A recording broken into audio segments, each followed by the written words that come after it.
오늘은 본문 말씀으로 하나님의 본심이라는 제목으로 하나님 말씀 전하겠습니다. 이 세상은 죄로 가득한 세상입니다. 사랑하기보다는 미워하고 또 용서하기보다는 또 정죄하고 또 그런 인생을 살아가죠. 그래서 이 세상에는 기쁨보다는 슬픔이 더 많고 행복보다는 또 불행이 더 많은 것이 사실입니다. 근데 우리가 한 가지 소망을 가질 수 있는 것은 성경을 보니까 하나님의 본성 그 자체가 사랑이다. 하나님은 사랑이 충만한 분이다 라고 그렇게 말씀하시면서 이 땅에서 또 상처를 입고 또 슬퍼하고 아파하고 또 누군가에게 미움을 받는 그 어떤 사람이라도 하나님께 나오면 그 사람을 하나님 용서해 주시고 사랑해 주셔서 다시 일으켜 세우신다 라고 성경이 말했습니다. 그래서 이 땅 가운데 정말 하나님만이 예수님만이 우리의 소망이다라는 그런 생각을 하게 됩니다. 한 책에서 읽은 내용입니다. 암탉의 모성애라는 그런 글인데요. 시골에서 어떤 사람이 이제 헛간에서 닭을 키웠다고 합니다. 큰 헛간에서 닭을 풀어서 키우는데 어느 날 그 헛간에 불이 난 거죠. 그 불이 나서 헛간이 다 불탔습니다. 그래서 그 농장의 주인이 얼마나 마음이 아팠겠습니까? 그 안에 이제 닭도 키우고 그랬는데 그래서 이제 불이 다 타서 다 잿더미가 된 헛간을 치우고 있는데 가만히 보니까 헛간 한 구석에 이제 암탉이 엄마 닭이죠. 이렇게 웅크리고 이제 시커멓게 탄 것을 발견한 거죠. 그래서 그것도 치워야 되니까 이렇게 치웠는데 암탉을 딱 들춰냈는데 거기서 노란 병아리가 삐약삐약거리면서 나오더라는 거죠. 그래서 가만히 보니까 이 병아리가 이 암탉이 얼마 전에 이제 이 부화를 시킨 거죠. 자기가 이제 알을 낳은 그 자신의 어떤 그 알을 부화시켜서 자신의 새끼류가 됐는데 이 뜨거운 불이 이렇게 그 헛간을 태울 때 이 암탉이 도망가지 않고 자기 새끼들을 모아가지고 품에 이렇게 안은 거예요. 아주 뜨겁게 안고 그냥 어떻게든 불에 막으려고 이렇게 안다가 자기는 다 불타서 죽었는데 그 새끼는 살아난 것을 이렇게 살아난 그런 글을 그 내용에 썼던 것을 제가 봤습니다. 자기 몸은 시커멓게 타더라도 새끼를 살리려고 했던 이 아름다운 본성, 닭의 본성, 이거 어디서 온 거죠? 닭의 본성, 이거 하나님께 온 겁니다. 하나님, 닭도 짐승도 자기 새끼를 사랑하는 게 있잖아요. 이게 하나님께서 생명을 창조할 때 영은 없지만 그런 본성을 넣어준 거예요. 가끔 우리도 이 땅을 살아가다 보면 자식을 위해서 자신의 몸을 이렇게 버린 또 생명까지 목숨까지 버린 부모님들의 어떤 모습이 이렇게 가끔 방송에 나오거나 우리에게 감동을 줄 때가 있는데 이 사람들의 생각 속에 그런 생각을 넣어주신 분이 바로 하나님이라는 것입니다. 하나님이 인간을 만드실 때 하나님의 본성이 인간에게 흘러들어가서 인간 안에 그런 사랑을 만드신 거죠. 그렇다면 부족한 인간도 또 심지어 동물도 그런 사랑이 있다면 하나님의 사랑은 얼마나 대단하시겠습니까? 하나님의 사랑은 우리가 상상할 수 없을 만큼 정말 우리를 향해서 포기하지 않는 사랑으로 우리를 붙들고 있는 것입니다. 사람은 늘 부족하죠. 이렇게 부모님의 사랑이 아름답다고 하지만 부모님의 사랑조차도 완전할 수 없습니다. 부부간에 우리가 서로 사랑하지만 부부간의 사랑이 완전할 수 없는 것입니다. 그래서 사람들은 이 땅을 살아가면서 언제나 결핍을 경험하죠. 사람들은 열심히 살아가지만 행복을 꿈꾸지만 늘 외롭고 또 공허하고 또 지치고 상처받은 채로 그것을 가슴에 품에 안고 또 다른 행복을 향해서 열심히 살아갑니다. 이 사람이 겪는 외로움과 공허함이나 이 불안함, 막연함, 상처 이런 인생의 문제들 이런 것들은 결과적으로는 우리 인생을 불행하게 끌고 갑니다. 그래서 상처가 많고 인생이 불안하고 외롭고 이런 사람들은 항상 때가 되면 육체의 질병에 놓이게 되어 있어요. 항상 사람을 그렇게 공격한다는 것입니다. 대표적으로 이런 불안이나 두려움들이 면역력을 약하게 한다고 하지 않습니까? 이 면역력.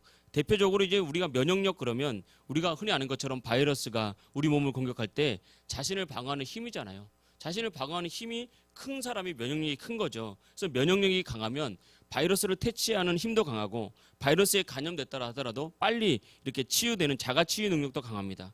예를 들면 독감 환자가 이 자리에 있다 하더라도 같은 공간에서 예배를 드렸다 하더라도 어떤 사람은 감염돼서 독감에 걸리는데 어떤 사람은 아무런 증상이 없어요. 이게 다 면역력의 차이죠. 그래서 면역력을 키우는 많은 방법 중에 하나는 음식을 잘 먹어야 된다. 좋은 음식. 그리고 하나는 운동을 잘해야 된다. 그 마지막은 스트레스 관리를 잘해야 된다. 이런 크게 우리가 알고 있는 건데 이 면역력의 차이를 결정적으로 가르는 것 중에 하나가 뭐냐면 이 스트레스예요. 이 스트레스가 우리 인생을 굉장히 아프고 힘들게 만듭니다. 그래서 스트레스를 계속해서 받아가는 사람이 나중 되면 큰 암도 걸리고요, 심장병도 걸리고 여러 가지 질병에 노출돼서 인간 면역력이 약화됐기 때문에 작은 질병에도 그 인생이 무너지고 불행에 빠지는 경우가 정말 많죠. 우리가 잘 아는 많은 여성들이나 꼭 여성들뿐만 아니죠, 류마티스 관절염 있잖아요. 류마티스 관절염. 이런 거 이제 관절이 뻣뻣해지고 붓고 열감이 처음에 나거든요. 특히 손 같은 데 많이 걸리잖아요.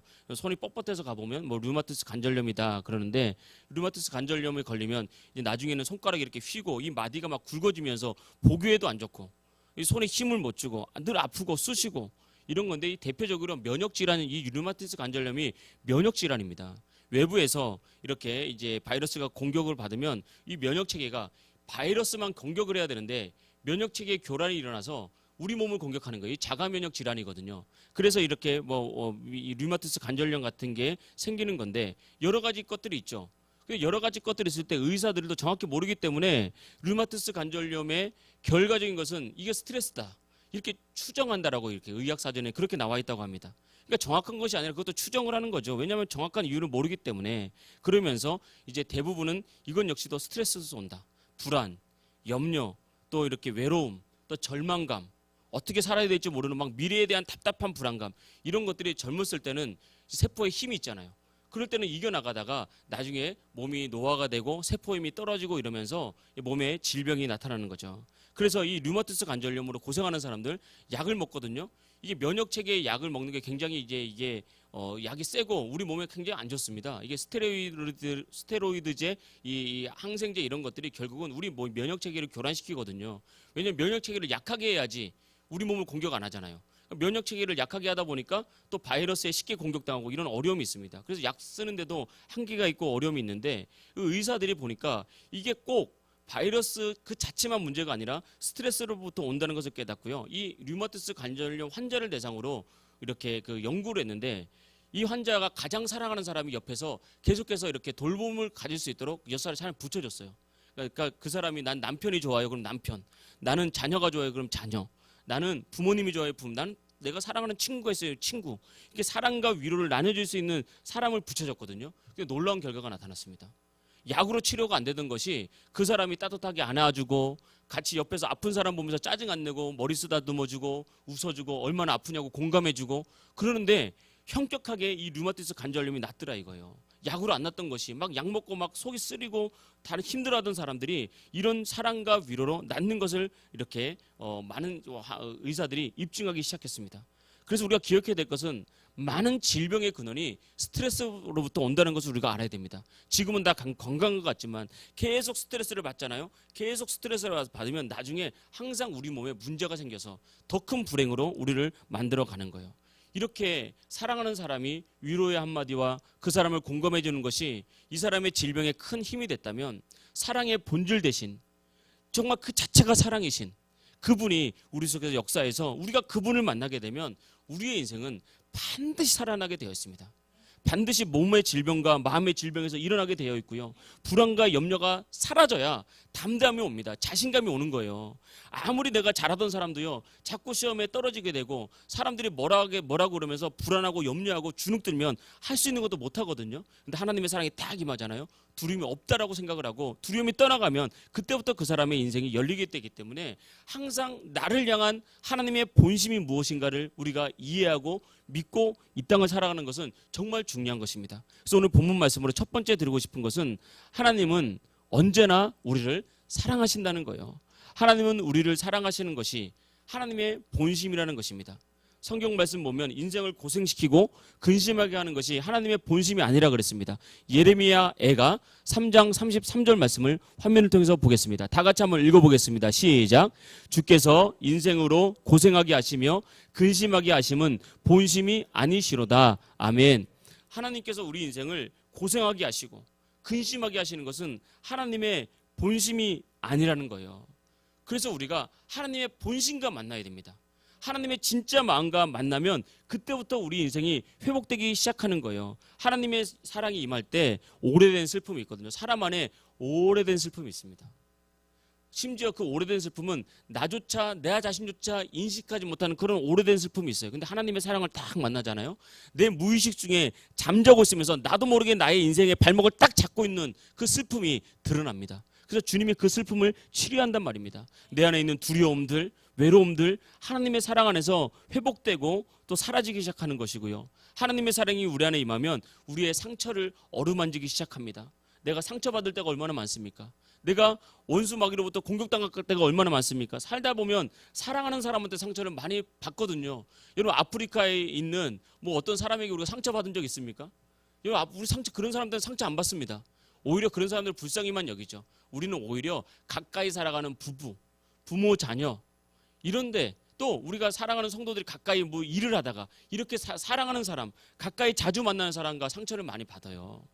그래서 어쩔 수가 없어요. 왜냐하면 사람이 부족하기 때문에 그 사람이 못나거나 못돼서가 아니라 사람은 나 부족하기 때문에 살다 보면 이런 상처가 많이 주어지게 되거든요. 근데 우리가 꼭 기억해야 됩니다. 상처 받은 사람은 잘못이 없잖아요. 상처 준 사람이 잘못이 있잖아요. 어떤 원수 마귀가 그 사람을 이용을 해서 나에게 상처를 줄 때 하나님은 우리가 말씀으로 반응하기를 원하십니다. 그 원수 마귀에 져서 또 원수 마귀가 원하는 그런 선택을 하기를 원치가 않는 거예요. 왜냐하면 그렇게 되다 보면 상처라는 것은 마치 가시와 같아요. 가시. 미움이라는 것은 가시와 같아요. 그래서 그 상처는 나를 계속 찌릅니다. 갖고 있으면. 그래서 나는 상처를 받았는데 내 삶에 문제가 생기는 거예요. 내 상처를 받은 건 난데 내 삶이 치유가 나타나지 않고 불행해지고 죄책감에 시달리면서 나는 잘못이 없는데 그 원수마귀가 우리를 공격하는 거예요. 이런 것들이 우리 삶에 나타나게 되는 것입니다. 근데 하나님의 사랑이 임하면 그 상처를 만지세요. 그 상처를 만진다는 것은 나도 모르게 나는 내 힘으로는 용서할 수 없는데 용서할 수 있는 힘이 우리 안에 생기게 되고 그냥 그 사람 마음이 이해가 되는 거예요. 제가 책을 읽다가 그 책에 한 간증을 봤습니다. 딸인데요. 어려서 딸 외동딸 하나를 키우는 거예요. 엄마가. 근데 아빠가 없는 거예요. 너무 힘들고 괴롭고 어려운데 어느 날 잠을 자는데 좀 사람이 느낌이 있잖아요. 그 엄마 옆에 다른 남자가 자더래요. 그래서 이 딸이 막 분노하기 시작했어요. 엄마가 돼서 그렇게 자식한테 본을 못 보이고 저렇게 살아가는 그런 모습을 보면서 이 딸이 엄마에 대해 분노하면서 살아가는데 그게 좀처럼 용서가 안 되는 거예요. 엄마 얼굴도 보기 싫고 근데 같이 살아야 되니까 어쩔 수 없고 엄마하고 외동딸 둘이 사니까 그렇게 막 살아가는데 막 매 순간 엄마가 못마땅한 거예요. 그러니까 어른이 돼서부터는 이제 엄마한테 화를 내고 또 엄마한테 막 심한 잔소리하면서 막 상처를 주고 가는 거죠. 말은 못하고 그 사건에 대해서. 그런데 어느 날 하나님의 사랑이 임한 거예요. 본인이 너무 괴로우니까 나 정 못 살겠으니까 또 딸이 잘못한 건 없잖아요. 엄마가 잘못한 거잖아요. 그것 때문에 막 너무 괴로운데 어느 날 예배드리다가 기도하면서 도저히 나 이렇게 못 살겠다. 그래서 예수님의 이름을 부르는데 예수님의 사랑이 그 딸에게 임한 거예요. 그 딸에게 딱 임하면서 과거가 딱 생각이 나는데 그때와는 다른 마음이에요. 엄마가 돼서 어떻게 저런 삶을 살지? 라는 생각이 없어지면서 엄마도 여자 혼자의 몸으로 나 혼자 나를 키울 때면 얼마나 힘들었을까? 얼마나 외로웠을까? 평생 생각하지 못했던 그런 생각이 오면서 여자로서 엄마의 마음을 이해하게 되는 거예요. 엄마가 잘했다는 게 아니라 그 엄마의 마음이 이해가 되면서 자신 안에 있는 상처가 치유됐더라는 거예요. 내 안에 있는 미움, 내 안에 있는 어떤 엄마를 향한 정죄하는 마음, 판단하는 마음, 그러면서 막 예수님의 이름을 부르는데 엄마의 일은 다음이고 내 안에 교만이 가득했구나. 나의 의와 내가 생각했던 올바름으로 엄마를 판단하면서 살아갔던 것이 결국 내가 나를 찌르는 거였구나. 나를 불행하게 만들었던 거구나. 그래서 내가 하는 일들이 잘 안 되고 나는 항상 분노에 가득한 인생이었구나. 이게 딱 치유가 되는 거예요. 그때부터 이 마음에 평안이 확 몰려오는데 이 딸이 자유케 된 거예요. 성경 말씀 그대로입니다. 주의 영이 임하면 포로된 자를 자유케 만들고 눌린 자를 자유케 만든다 그랬거든요. 그래서 완전히 자유케 되면서 내가 이런 인생을 사는 것은 하나님의 본심이 아니다.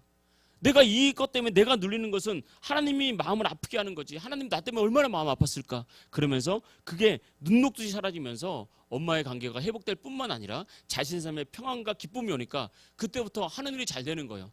자기 안에 화가 사라지니까 기쁨이 생기니까 비전이 생기니까 인생이 이렇게 변화되더라는 것입니다. 그래서 하나님의 사랑이 임하면 관계가 회복이 되고 질병이 치유되고 용서하게 되고 마음이 넉넉해지면서 기쁨과 행복한 인생이 되는 것입니다.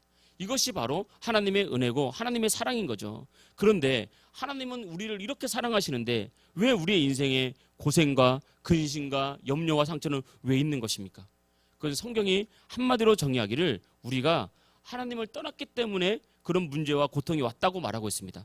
예레미야서 2장 13절 말씀 우리 화면을 보고 다 같이 한번 읽어보겠습니다. 시작. 내 백성이 두 가지 악을 행하였나니 곧 생수의 근원되는 나를 버린 것과 스스로 웅덩이를 판 것인데 그것은 물을 저축하지 못할 터진 웅덩이니라. 아멘. 그러니까 내 백성이 두 가지 악을 행하였다고 말하면서 하나님께서 말했어요. 하나님은 어떤 분이라고 말했죠? 하나님은 생수의 근원이다 말했습니다. 다시 말하면 행복의 근원이다, 생명의 근원이다, 복의 근원이라는 거예요. 그러니까 하나님 안에 진짜 행복이 있다는 거죠. 그런데 이스라엘 백성들이 우리를 말하는 건데 우리가 두 가지 악을 행했대요. 첫째는 하나님을 버렸대요.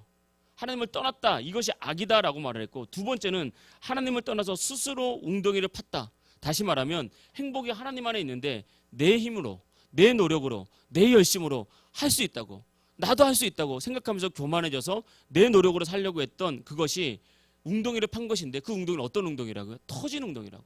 아무리 노력해서 물을 가다 넣어도 물이 다 빠져가는 거예요. 인생은 결코 그렇게 해서 진정한 행복과 치유를 얻을 수 없다는 것입니다. 그래서 여러분, 하나님을 떠나서 내 힘으로 산다고 해서 여러분 참된 복을 얻을 수 있을 것 같습니까? 얻을 수 없어요. 절대 얻을 수 없습니다. 참된 행복과 안식은 얻을 수 없는데, 이 참된 안식은, 참된 행복은 생수의 근원 대신 하나님 안에 있기 때문에 그렇습니다. 우리 이 땅을 살아가면서 내가 열심히 노력해서 돈을 많이 벌 수 있습니다. 그런데 돈을 많이 벌어도 행복할 수는 없습니다. 여러분, 돈을 많이 벌어도 그 안에 기쁨과 평안을 누릴 수는 없습니다. 늘 불안하고 염려 가운데 있어요. 오히려 사람은요, 일이 잘 되면 잘 될수록 반대급부로 염려와 불안이 더 커져요. 참 특이합니다. 잘 되면 그냥 기뻐야 되는데, 즐거워야 되는데, 혹시나 이게 안 되면 어떡하지? 지금 건강하더라도요, 건강검진을 앞에 두고 있으면 어떻습니까? 혹시나 이거 질병이라도, 요즘에 좀 머리가 계속 아프던데 이거 뭔가 좀 뇌에 문제가 있으면 어떡하지? 사람들은 다 그렇게 되게 되어 있다고요. 항상 하나님이 없는 곳에서는 세상으로는 우리가 많은 것을 가질 줄 몰라도 불안과 염려와 공허함으로 인생은 반드시 병들게 되어 있습니다. 그렇다면 생명을 얻고 복을 얻기 위해서 우리가 해야 될 일은 무엇입니까? 우리의 노력이 아니라는 겁니다. 생수의 근원 대신, 복의 근원 대신 하나님께 돌아오는 거예요. 나의 힘을 의지하지 말고 하나님을 의지하고 하나님 바라보면서 하나님 안에 사는 것, 그것이 바로 복된 겁니다. 아까 제가 처음에 말했잖아요. 헛간이 불에 탔을 때 병아리들이 나 혼자 살겠다고 도망다니 본들 살 수 있겠습니까? 그런데 엄마 품에서 엄마가 타 죽어도 그 안에 보호가 될 때 병아리들이 살았잖아요. 마찬가지입니다. 이 땅은 마치 불난 헛간과 마찬가지입니다. 불이 났어. 내 힘으로 감당할 수 없는 그런 문제들이 여기저기서 터집니다. 그런데 거기서 마치 우리가 병아리처럼 나 혼자 살겠다고 삐약삐약거리면서 여기저기 돌아다닌다고 살겠다고요? 그것이 어리석은 인간의 모습입니다. 그럴 때는 나를 품에 안으시고 십자가에서 나를 위해서 죽으신 예수님 품 안에 들어가면, 예수님 나를 위해서 죽었잖아요. 불이 다 꺼지고 예수님이라는 죽음을 들춰보면요, 그 안에서 우리가 살고 있는 거예요. 우리가 아무것도 모른 채 삐약거리면서 웃으면서 그냥 종종 걸어다니는 그런 인생이 되게 되는 것입니다. 많은 사람들은 삶에 문제가 생기고요, 하는 일이 잘 안 되고 질병에 걸리고 고통이 오고 삶에 문제가 생기면 내가 하나님을 떠나서 하나님께 벌을 받았다고 생각을 합니다. 그렇지가 않습니다. 내가 하나님을 떠나서 하나님은 나에게 벌을 주는 분이 아닙니다. 내가 하나님을 떠났기 때문에 그 하나님을 떠난 결과가 나에게 오는 거지, 하나님은 우리를 벌주고 우리를 심판하고 우리를 미워하는 분이 아니라는 거예요. 근데 많은 그리스도인들이 예수님 믿을 때 오해한단 말입니다. 내가 하나님을 떠났기 때문에 하나님 나를 벌주는 거야. 내가 예배 안 드렸기 때문에 하나님 나를 심판하시는 거야. 내가 헌금 안 드렸기 때문에 하나님께서 나에게 물질 복 안 주는 거야. 그 하나님도 오해하는 겁니다. 하나님은 그런 분이 아닙니다.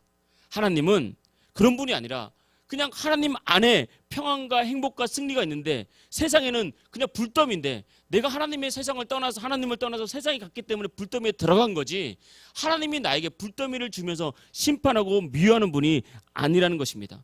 오히려 하나님을 떠나서 우리가 불덩이 가운데 타고 있고 고통당할 때 하나님은 더 아파하는 분이에요.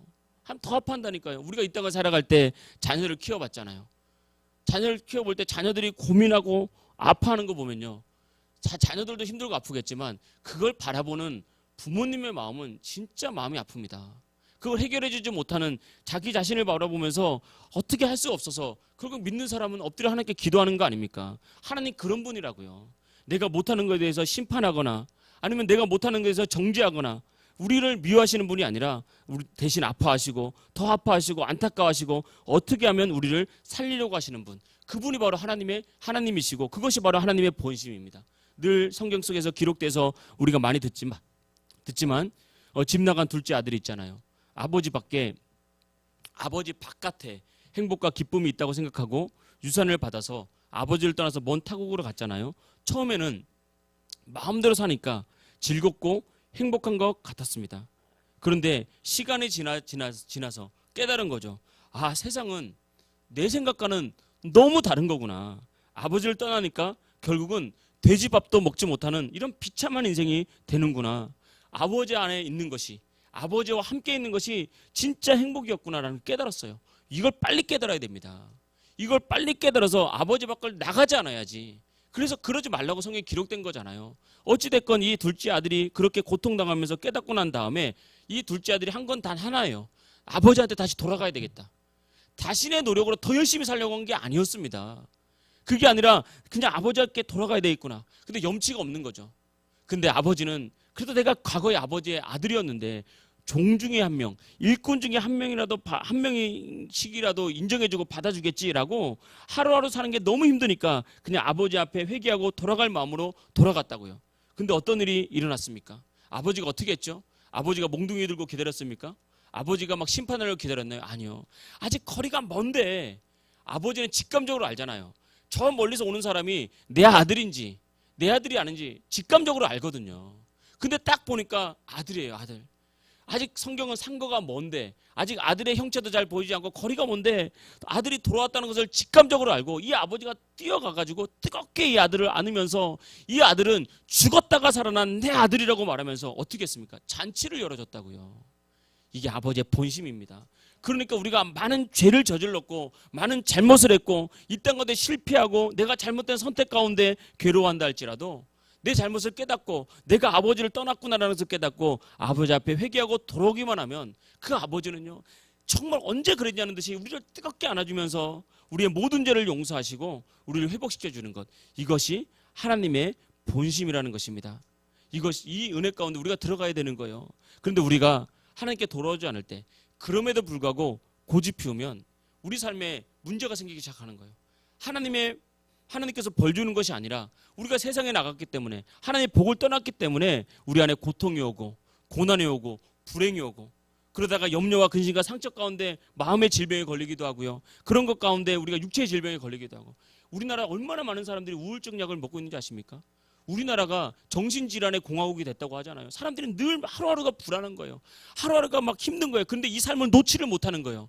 이 삶을 놓으면 끝나는 것 같으니까. 아닙니다. 하나님 붙드십시오. 하나님 바라보십시오. 그러면 이것도 살리고 저것도 살리는 거예요. 그래서 자꾸 하나님 바라보면서 염려와 근심을 주님께 내려놓고 자꾸 하나님께 가다 보면 내가 할 수 없지만 하나님께서 불안, 염려, 공허, 외로움 또 두려움 가져가시고요. 우리 삶에 참된 행복과 기쁨을 주신다는 것입니다. 그것이 하나님의 본심입니다. 그래서 마지막 두 번째 드리고 싶은 말씀은 우리 삶의 고통은 하나님께 돌아오라는 신호가 되는 겁니다. 신호. 우리가 하나님을 떠나게 되면 세상에서 고통을 당하게 되죠. 이때의 고통은 회개하고 하나님께 다시 돌아오라는 신호가 됩니다. 우리가 지금 여름인데 뭐 여름철에 이렇게 뭐 시골이나 이런 데 가면은 아니면 좀 이런 데 모기가 많잖아요. 그러니까 모기가 딱 물릴 때 아무 느낌이 없을 때도 있지만 모기가 물릴 때 따끔하거든요. 그러니까 보면 느낌이 있어요. 근데 왜 모기가 물 때 따끔하죠? 그냥 뭐 찌르니까 따끔하겠죠. 그렇기도 하지만 신호로 보자면 이 시그널로 보자면 모기가 지금 모기에 그걸로 이렇게 딱 찍고 있어 피를 빨아먹으니까 빨리 쫓으라고 따끔한 거예요. 그게 다 이유가 있는 거죠. 우리가 어디서 가다가 다치면 아프잖아요. 그거 왜 아픕니까? 이게 신호예요. 신호. 하나님이 인간을 그렇게 만들었다고요. 그러니까 다리가 부러졌는데 몰라요. 아프질 않아. 그래서 막 돌아다니면 나중에 다리 못 쓰게 됩니다. 근데 다리 딱 다쳤는데 붓고 열이 나고 아프잖아요. 그럼 몸에서 빨리 치료받으라는 신호인 거예요. 신호. 이것은 우리를 망하게 하는 것이 아니라 신호라는 거죠. 마찬가지입니다. 우리가 하나님을 떠나서 잘못된 선택을 하고 죄의 길을 가고 잘못된 길을 가면 제일 먼저 어디서 신호가 오냐면 양심에서 신호가 와요. 우리 양심에서. 양심이란 것은 믿는 사람이나 믿지 않는 사람이나 마지막 남은 하나님의 형상의 일부입니다. 그래서 사람의 양심은 항상 올바른 것을 향하게 되어 있어요. 믿는 사람이나 믿지 않는 사람이나. 도둑질하면요 다 양심에 막 두근두근하면서 양심의 가책을 느낍니다. 화를 내면요 믿지 않는 사람이나 믿지 않는 사람이나 다 그게 잘못된 거다는 것을 알고 있어요. 나중에 양심에 화인 맞았다 그러죠. 양심에 딱 화인 맞아버리면요 잘못했는데 몰라. 그냥 화낼 수도 있지. 내가 뭐 남의 거 도둑질할 수도 있지. 뭐 잘못이야. 요즘 뭐 그런 시대 아닙니까? 요즘에 막 그렇게 자기가 잘못해놓고 큰 소리 치는 시대가 됐죠. 양심에 화인 맞은 시대예요. 이게 마지막 때가 되고 종말의 때가 되면 이런 일들이 나타난다고 했는데 지금 그런 시대가 됐는데 우리가 어찌됐건 잘못된 선택을 하면 제일 먼저 하나님은 우리의 양심을 통해서 말합니다. 그거 아니잖아. 그리고 뭔가 두근거리고 뭔가 내가 잘못된 선택을 한다는 걸 알아요. 이건 하나님께서 기뻐하지 않는 것을 알아요. 이 양심의 가책이 제일 먼저 옵니다. 그리고 그럼에도 불구하고 우리가 돌이키지 않으면요 그 다음에 우리 마음, 믿는 사람 마음에서는 성령의 근심과 염려가 느껴져요. 예배드리다가 기도하다가 뭔가 불편해. 하나님께 뭔가 나가는 데 있어서 딱 걸려요. 자꾸 막 이거 걸려가지고 더 깊이 나가는 데 있어서 내가 회개하지 않은 죄들이 생각나고요. 용서하지 않은 어떤 사람이 생각나고 또 내가 치유받지 못한 상처가 생각나면서 성령의 근심과 염려가 내게 느껴집니다. 이 신호예요. 돌이키라는 신호. 하나님 우리를 살리려고 내가 비록 하나님을 떠났지만 다시 돌아오게 만들려 하나님께서 계속 신호를 보내고 있는 거예요. 계속. 그럼에도 불구하고요. 우리가 그 신호를 무시하잖아요. 계속 내가 원하는 길을 계속 가고 고집을 꺾지 않고 계속 잘못된 길을 선택하게 가면 결국에는 삶에 문제가 생깁니다. 질병에 걸리거나 실패하거나 가난에 처하거나 하던 사업이 망하거나 이런 일이 반드시 생기게 되어 있어요. 왜냐하면 세상은 원래 그런 곳이기 때문입니다. 하나님이 우리를 망하게 하는 것이 아니라 세상은 원래 그렇게 되게 되어 있습니다. 네, 제가 읽은 책 중에 또 이런 간증이 있더라고요. 어려운 형편에서 열심히 공부해서 서울의 좋은 대학 가서 약대를 진학을 했어요. 그러니까 뭐 요즘에 의치안약수라 그래가지고 서울대 위에 있다면서요. 엄청 다 바라는 뭐 그런 지나가는 결과 아닙니까? 그래서 약대에 진학을 해서 약사가 됐어요. 약사. 그래서 졸업하자마자 이제 어떻게든 열심히 일해서 약국을 열어서 이제 기반을 잡았습니다. 참 이제 하나님께서 복을 주셔서 동네 약국이 이렇게 잘 돼서 결혼까지 하고 결혼해서 3명의 자녀를 낳았어요. 뭐 이쯤 되면 모두가 바라는 그런 어떤 가정의 일반적인 모습이잖아요. 그러니까 전문직을 가지고 있고 뭐 소득도 좋고 젊은 나이에 결혼해서 자녀 낳고 자기 집 마련해서 잘 살아가는 모습이잖아요. 이렇게 이제 문제 없이 잘 살아갔는데 어느 날 이 약국에서 있다 보면은 이제 약국을 이제 운영을 하다 보면 뭐 큰 약국 아니니까 손님이 올 때는 이제 환자가 올 때는 약을 주고 하지만 그렇지 않을 때는 혼자 있잖아요. 그러다가 이제 컴퓨터라는 경마가 있나 보죠. 컴퓨터 뭐 그런 게 장난삼아 이렇게 했는데 점점 컴퓨터 안으로 하는 이런 경마나 이런 것들에 점점 빠져들기 시작하는 거예요. 그러니까 이제 그런 거 할 때 예수 믿는 사람이었는데 이게 다 처음에는 한두 번 재미로 할 수 있죠. 뭐 다 그럴 수 없다는 건 아닙니다. 그런데 이제 한 번이 두 번 되고 두 번이 세 번 되면 양심의 가책이 딱 오는 거예요. 이게 신호거든요. 아 이거 이렇게 가면 안 되는데 사람은 누구나 다 압니다. 그런데 이때 우리의 마음을 돌이키기가 생각보다 어려워요. 한번 이렇게 발이 들여놓으면 그래서 처음부터 발을 안 들여놓는 게 정말 좋습니다. 선을 넘지 않는 게 좋아요. 무엇이든지 처음에 선을 넘기 시작 한 번 넘는 게 어렵지 한 번 넘어버리면 두 번, 세 번이 쉽거든요. 그게 마음의 가책이 계속 있는데 빠져나올 수 없는 거예요. 그러면서 계속해서 약국에서 그걸 하다가 돈을 잃기 시작하는 거죠. 그러니까 돈을 본전 회복 생각이 나서 또 계속하다가 결국은 몇 년 되지 않아서 약국도 잃고 집도 팔고 살 데가 없어서 자식들은 처가에 다 보내고 약사 인생이 완전 비참하게 된 거죠. 근데 너무 충격을 받은 거예요. 그래서 너무 충격을 받고 스트레스 때문에 중풍이 찾아온 거예요. 중풍이 얼마나 독하게 왔냐면요. 한쪽 눈이 안 보이고 한쪽 귀가 안 들리고 제대로 움직일 수 없고 그런데 돈을 다 잃었기 때문에 치료도 못 받고 누구보다 열심히 공부해서 꿈을 이뤘고 모범적인 사람이었고 모범적인 가장이었는데 이런 잘못된 길을 선택했을 때 하나님께서 주시는 신호와 감동을 무시하니까 결국은 누구보다 비참한 누구보다 불행한 이런 인생이 된 겁니다. 이거 하나님 벌 준 겁니까?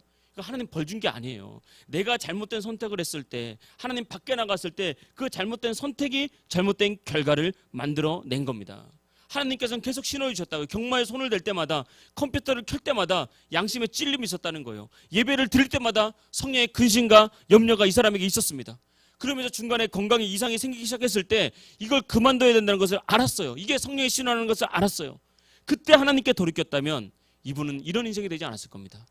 그런데 그때 하나님을 돌이키지 않고 그 신호를 무시하고 그 신호를 무시해서 자신의 길을 계속해서 갈 때 결국은 고통스러운 결과를 만나게 된 거죠. 하나님의 본심과 거리가 먼 여러분, 이런 성령의 감동과 근심, 하나님께서 주시는 신호, 이것들은 우리를 살리기 위한 겁니다. 다 이게 있다고요. 여러분, 지금 여러분 안에 하나님께서, 성령께서 주시는 신호가 무엇이 있습니까? 성령께서 여러분 안에 어떤 근심이 있죠? 어떤 마음을 주시죠? 다 이게 있습니다. 내가 정말 예수님 믿는 사람이라면 성령이 우리 안에 오와 계시기 때문에, 그분은 살아있기 때문에, 그분은 죽은 분이 아니라 이 말입니다. 그래서 우리 안에 말을 하시고 감동을 하시고 깨닫게 하시고 무엇인가 근심을 주세요. 그거 이거 하나님께서 나 살리기 위한 근심이구나. 그걸 깨달아야 됩니다. 우리 삶에 문제가 막 사업에 문제가 나타나고 뭐 직장에 문제가 나타나고 건강에 문제가 나타날 때 하나님께서 나에게 주는 신호가 무엇인지를 봐야 되는 거예요. 그래서 여러분, 이제 휴가 기간 또 이제 또 이제 여유가 있을 때 우리가 기억해야 되는 게, 이렇게 쉴 때 오히려 우리가 한 번 더 기억해야 됩니다. 방학하고 쉴거나 막 이럴 때 뭐 더 일을 더 열심히 하고 막 이렇게 하는 것도 좋지만, 그것보다는 평소 때 하던 거 그대로 꾸준히 하면서 성경 좀 읽고 또 마음도 좀 쉬고 그러면서 성령께서 우리를 이끌어 가시는 것을 한번 재점검하는 시간이 반드시 필요한 거예요. 그때 성령의 막 신호를 느끼고 성령의 어떤 감동을 깨닫게 될 때 우리는 그 삶을 살아갈 수 있습니다. 오늘 본문에 보면 사랑하는 자여 내 영혼이 잘된 같이, 그러니까 조건을 딱 걸고 있어요. 우리의 내 영혼이 잘된 같이 범사가 잘 되고 내 영혼이 잘된 같이 강건해지는 거예요. 그러니까 영혼의 상태에 따라서 우리가 하는 일의 결과가 달려 있습니다. 영혼의 상태에 따라서 우리의 건강이 달려 있는 거예요. 우리 영혼의 상태고 반드시 이 마음의 상태예요. 그래서 영혼이 살아나면 우리의 삶이 살아나게 되어 있습니다. 우리의 영혼이 살면 그 사람의 육체의 질병이나 연약함 치료되고 반드시 건강하게 되어 있어야 그래서 우리가 집중해야 될 것은 지금 나의 영혼의 상태, 정말 하나님의 안에, 정말 진정한 생수의 근원 되신 하나님 안에 내가 있느냐, 이걸 잘 점검해서 영혼을 살려내야 되는 것입니다. 그래서 여러분, 생수의 근원 되신 하나님 앞에 계속해서 가까이 나오십시오. 우리 삶에 어떤 신호가 있든지, 또 우리 양심에 어떤 찔림이 있든지, 성령께서 어떤 근심을 주시든지, 그것은 나를 살리는 것인지를 우리가 깨닫고 생수의 근원 되시고 복의 근원 되신 하나님께 돌아와서 주의 이름 부르면 반드시 회복됩니다. 그 인생 거기서 멈추게 되어 있고 하나님의 복이 임하게 되어 있는 것입니다. 성령께서 세상을 향한 길을 버리고 나에게 돌아와서 나와 함께 동행하자고 여러분을 감동하실 때 그 말씀 딱 붙잡으십시오. 주님과 동행하십시오. 그 마음 품으십시오. 그러면 하나님께서 우리를 살리시고자 하는 하나님의 본심이 우리의 삶과 여러분의 가정과 또 우리 교회 위에 여러분 평생에 함께하는 그런 은혜가 있을 줄 믿습니다. 이런 은혜가 저와 여러분과 함께 있기를 주의 이름으로 축복합니다. 할렐루야.